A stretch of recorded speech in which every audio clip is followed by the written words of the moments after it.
اليوم رح سوي شي خطير صار لي زمان تاركه. بلشت يومي بشيلة الغسيلات، طلعتهم على غرفتي، طويتهم وضبيتهم. رحت لافتح الشباك وانتبهت انه مليان غبرة ووسخ وتراب. قلت لحالي خلينا ننظفه بأرضه. رحت على المطبخ تحت المجلة والحمد لله طلع فيه سطل فاضي وكمان خرقة. يا سلام، عبيت لك يا مي وحطيت له دواء جلي لننظف على المزبوط ورجعت على غرفتي لنبدا تنظيف. ويا ويلي، من اول مسحة بينت كمية الوسخ المتراكمة. كملت تمسيح كل الشبابيك الفوق والتحت، وكل مسحة اغسل بهالخرقة لانه عم تصير سودا. مسحت الواجهة كلها وصارت عم تضوي ضوي. بعدها رحت على السوبر ماركت لانه مو بقيان شي يتاكل بهالبيت. الجو برا كان كتير حلو، فمن رجعتي طلعت الكرتون اللي فيه اغراضي وطلعت السكيت اللي صار لي زمان مو مستخدمه. زبطت لك هالشنطة وطلعت المساويات بدون ما افكر مرتين. وصلنا على المكان ومن بدايته شكله رواق، في فود تراكس بكل مكان، وهي اول مكان مخصص للعب. حجمه كتير كبير، هذا حلم اي واحد من محبين السكيت. بس بصراحة خفت ابدا هون بما اني صار لي زمان تارك، فرحت لشوف باقي الحديقة.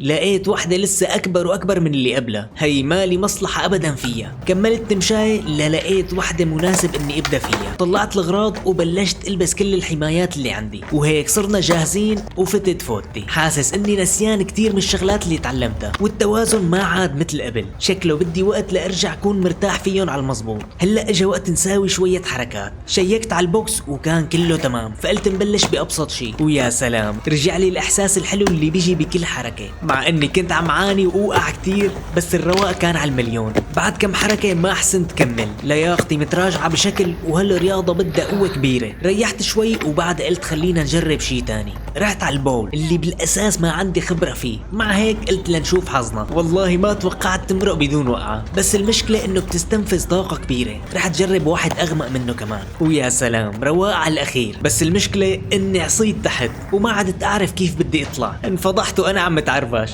بس ما كان في غير حل. واخر شي لقيت هالحفة الطويلة. قلت لا، لازم ساوي لي شي حركة عليها. وبلشت بقى حاول هيك لساويت وحدة وحسيتها هي اللي بدي اياها. وهون كانت بطاريتي فضيت على الاخير لليوم. طبيت كل شي، ودعت الحديقة ورجعت على البيت، لانه بكرة حيكون في شغلات اكتر واحلى. فما تنسى الفولو.